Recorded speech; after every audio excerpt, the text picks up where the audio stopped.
I'm your host, Laria Speaks, and welcome to Thought Topics Podcast. And here is some mood, And here it's lit. and here we chillin'. And here it's hot. Join us on Fridays for Girls Night as we explore stories of transformed hot girls.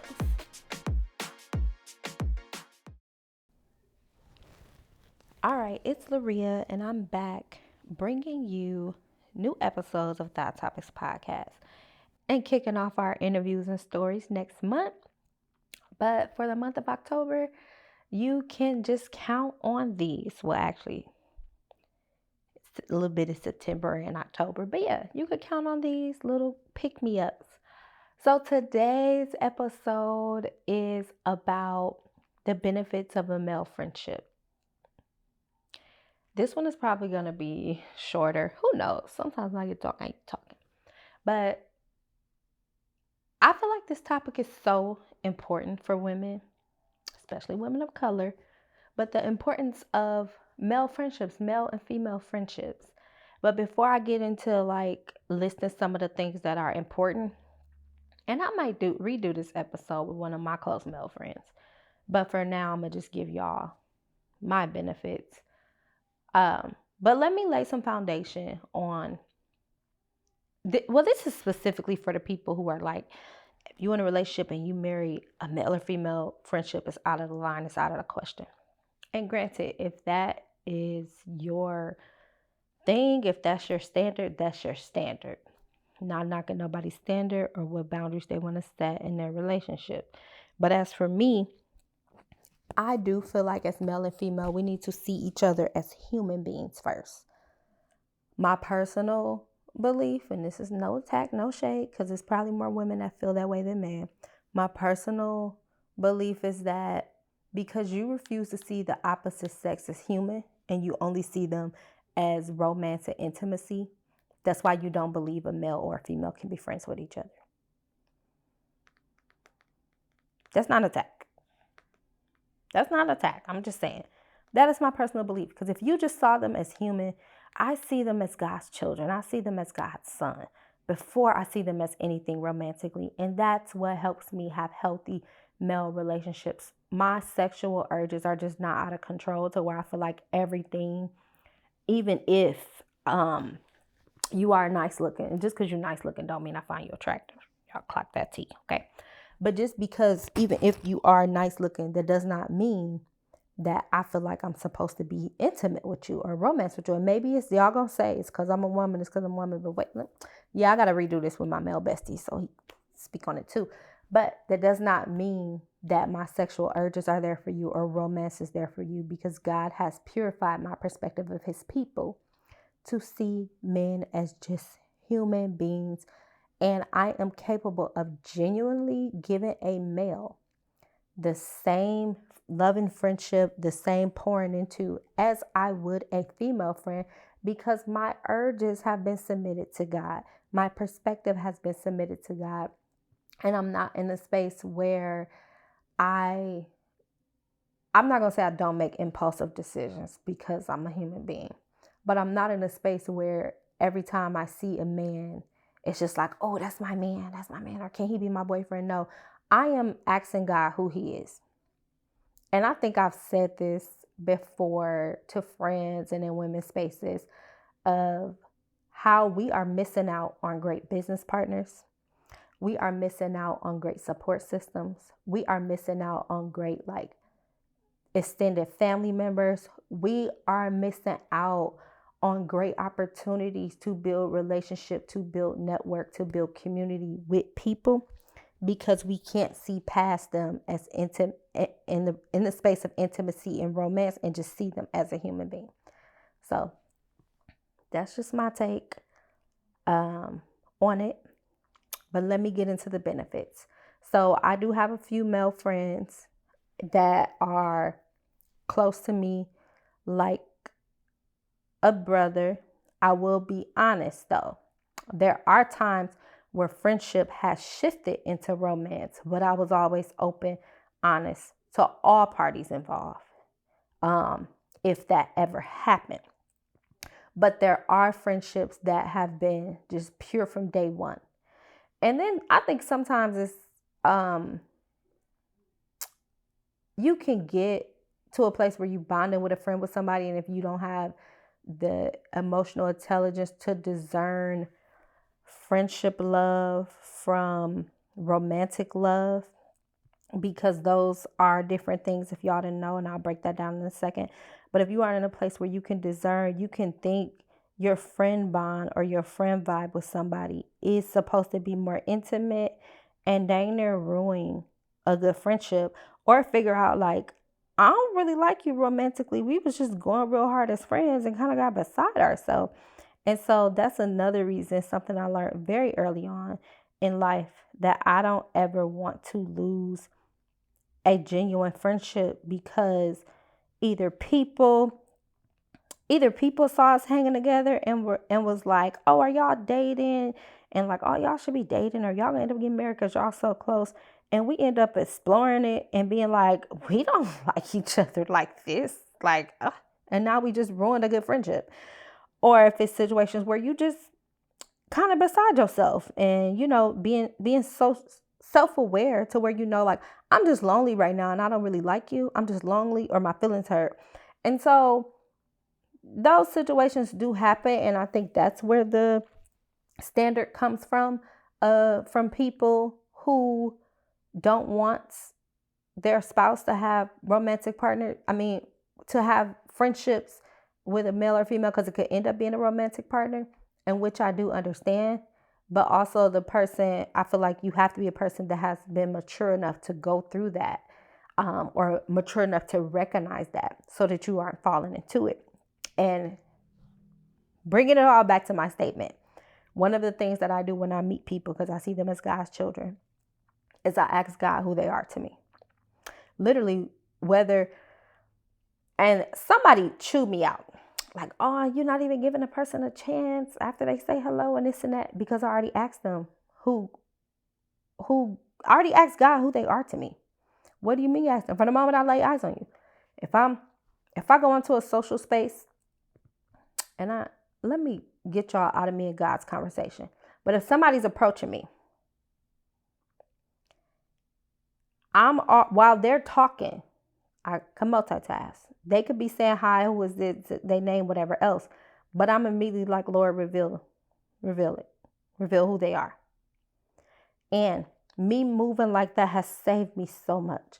And I think I said this at a women's event. Another friend fed it back to me a few years later when I had done forgot about it. And baby, I wear it on my sleeve nowadays. When you walk into my life, I am asking God who you are to me.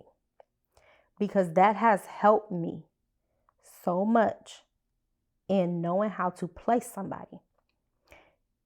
Because I can be over friendly. All my friends know this about me. Like, I'll be like, yay, we're all friends, best friends. And I used to intertwine friendships and end up in drama. But God would tell me this person is just a business relationship. This person is just an at work relationship. Or this is the person that's going to be like family to you. Or this is the person you're just going to socialize with. So I automatically know what to invite you to, how to interact with you, what to reveal to you. And I'm telling y'all, that is golden. If you do that with life, you won't be confused. You won't. Well, one, you got to get to the space where you know how to hear God's voice. That's another podcast for another day. But two, you would not be confused about where to place people, even when they step out of bounds. And one of the things I used to do is let other people set the tone in my friendships. I used to let other people determine who they were for me, because they excited to be around me or love that I'm just like full of energy or friendly, and be like, oh my God, you like a sister to me, or you like this to me. And it's like, I never gave you that, or we didn't even build a bond to where we can get to that. Or God did not place you there, because there is one person I met her instantly, but it was God was giving us both the same revelation of who each other was. So it's just like, you have to be the same way when meeting the opposite sex, because sometimes, I am not a man basher. If y'all know me, y'all know I love men. But due to society pouring so much into women spiritually, sometimes men just are not there to where they're submitted in that way where they act. They are natural hunters. So they're going to hunt. They just see prey or whatever. And sometimes you got to set the tone. Like, hey, don't you see me as this type thing?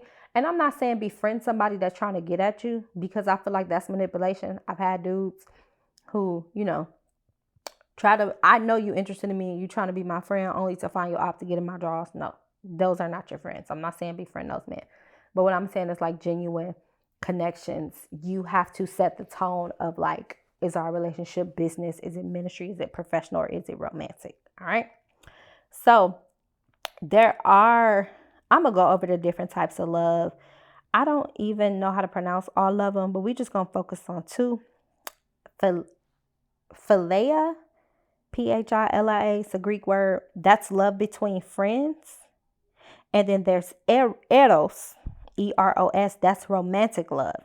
And I think those are the two we intertwine. Then there's different ones: agape, love for humanity, love for God. There's storge or store. I don't know how to pronounce this. A Greek word, Storde. That's like family type love. And there's a few others that just be like popping up on the scene to break down playful love and self-love, that type of stuff. But we're going to focus on eros, which is romantic love, and philia. I'm saying it wrong. Go ahead and clickbait me and talk stuff in the comments, whatever. But that's love between friends. And I think because we deal with, some of us may deal with rejection, or we were not properly loved growing up. So any type of emotion that's invoked, we take it romantic, especially with the opposite sex and sometimes with the same sex. You know how many kids I had to explain, like, you feel like you're in love with two of your friends, and it's like, you really just don't know what family and friendship love feel like. So because this person is caring for you and loving on you, you're automatically taking it romantic, which is not really the same thing as friendship love, and just navigating that. But as adults, we still don't know how to manage that. And I'm not going to go into how to manage it because I still ain't got to the benefits. I'm just doing all this teaching. I'm not really going to go into how to manage it, but I want to talk about the difference. Both love supports you. Both type of loves cares for you in a certain way. Both loves have a sense of compassion. Both loves have a desire to like be there for you in hard times, or just like do things for you and service you. And especially if acts of kindness is your love language, you will definitely get these two confused, because your friends are always going to do acts of kindness. They aren't your friends if they don't. And that could easily be transferred. But the difference between romantic love is that we have an assignment to raise children and build a family together. We have an assignment that involves us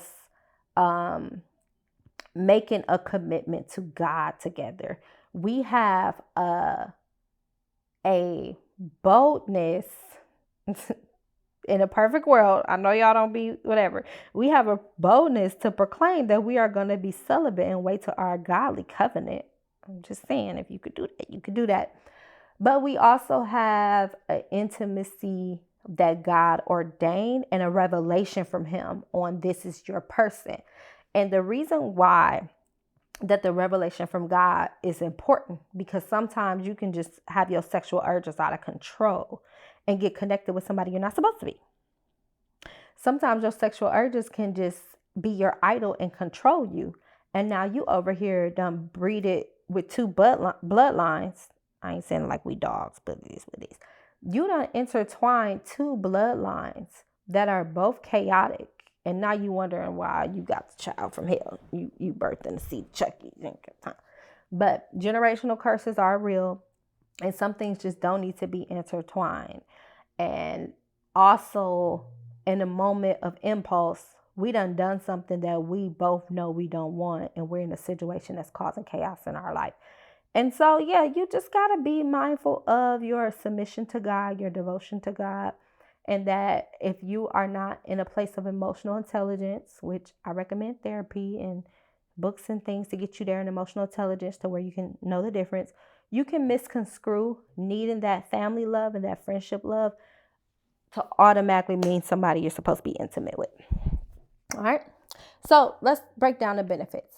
So I do believe male and female friendships are important and are ordained by God. I have about A few reasons. I don't know how many. I'm going to say 4, maybe less. But 1, the ratio of men to women in this country, probably on this earth, is very vast. I think it's like a 1 in 7 now. For every 1 male, there's 7 women. And so with that being said, even if everybody was to get married, there will still be several women who it's not enough husbands to have. And that 1 in 7 number might be wrong, but that's kind of the scope it's on. So when it comes to having men in her life, if it's somebody that doesn't have family or is disconnected or lives away from their family, there's a void that's not there. And I do think having male community and male people in your life, males in your life in general, is important. God made male and female to live on this earth together.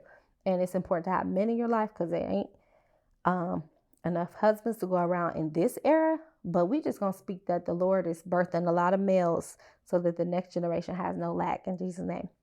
The second reason is that I feel that every woman, whether you had a father in your life or not, whether you were the only child and didn't have male siblings, whether your father passed away, and maybe it's just not a lot of women in your family or that live in your city or you live away from your family. Every woman needs to experience genuine love that does not involve a romantic exchange from a man. There is a lot of talk around women who hate men or supposedly hate men. And I've drawn my own conclusion that some of them just have not experienced a man outside of a romantic partner. Like, my male friends are so dope as people that it has healed some things in me from past relationships, not romantically, but feeling like your partner did not live up to some type of standard that you set. Maybe it's like every man, I'm gonna just get raw, this thought topics. Okay.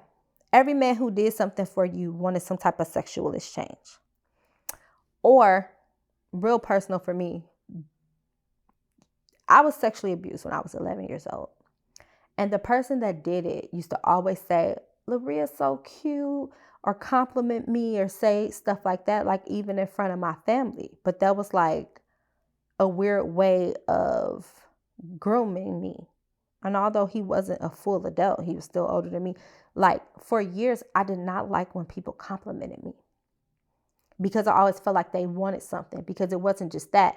It was relationships who I got into. And men would be like, "You fine, you this, you that," but then be wanting to sleep with me. And then when I dropped the bomb that I'm a virgin, it was always a problem. So I always translated that with something sexual. Like, if a man is gassing you up or whatever, he wants something sexual. Me having male friends who would genuinely compliment me, and it was never sexual, or like, "Oh, your hair look really nice," or, "That style dope," or, or, "Oh, you fresh today," or just regular compliments. "Oh, Laria, you so smart." It was never anything sexual, like, "Oh, you sexy," or none, but just genuine compliments, and them not expecting anything from me, not wanting anything from me, but just being a good friend to me, or affirming me after a breakup, like, "You a smart woman, you got your head on straight, don't let this get you down, you great," whatever. And just going and being in our relationship, being the same, that healed so much of the little girl in me.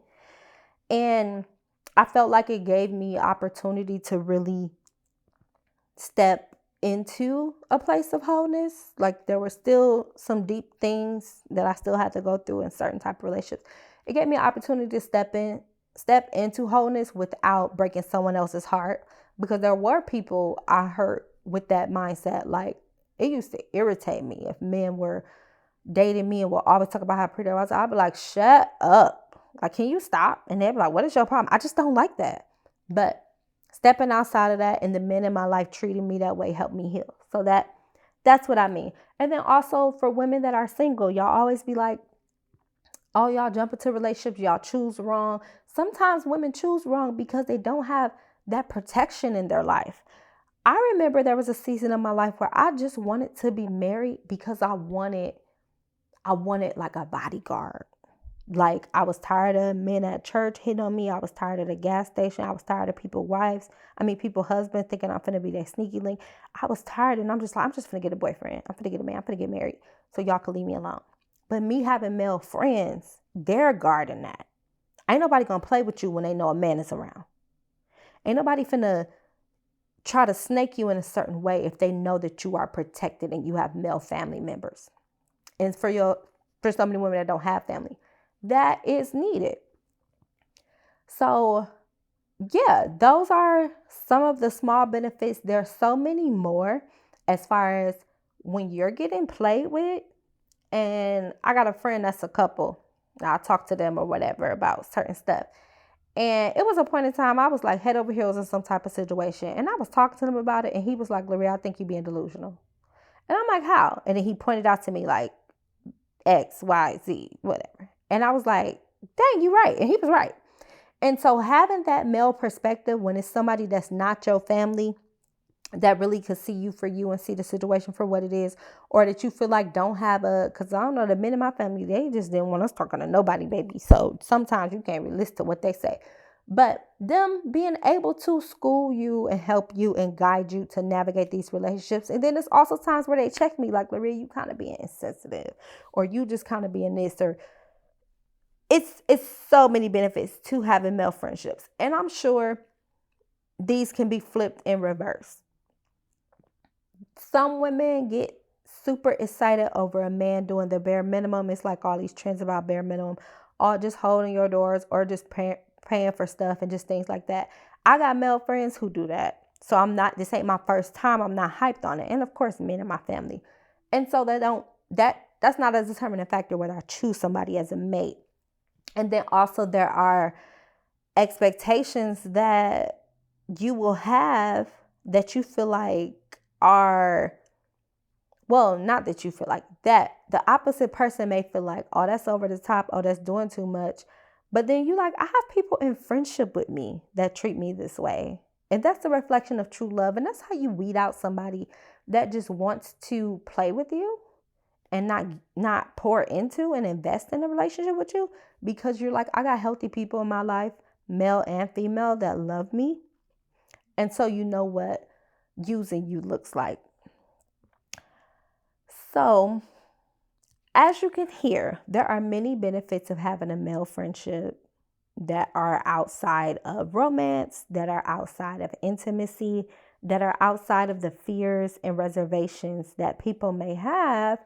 And I just want to say this, I don't want to encourage anybody to do something that they're not mature enough for. If you know your partner has a problem with habitual cheating, and when I say like real bad, like it's a man in my family who gonna sleep with any woman around him that ain't his wife, that ain't related to him. I mean, so baby, I wouldn't trust him with a long spoon for him. I wouldn't even be in a relationship with him, first off. But if you know your partner has different things that they're struggling with, I don't recommend encouraging this, male or female. But for those that you know your partner's emotionally mature, they've never showed you they cannot be trusted. Maybe this friendship was sustained for years, and there could be opportunity for both the couples to be friends with the person. I think we should be more open. And the bottom line is looking at each other as human and not just viewing each other as romance or intimacy toys. So yeah, I hope this really helped. And thank you for tuning in to another one of my mini episodes. And like I said, we'll be back next month with some interviews and some stories and some truth. But in the meantime, thank you for listening.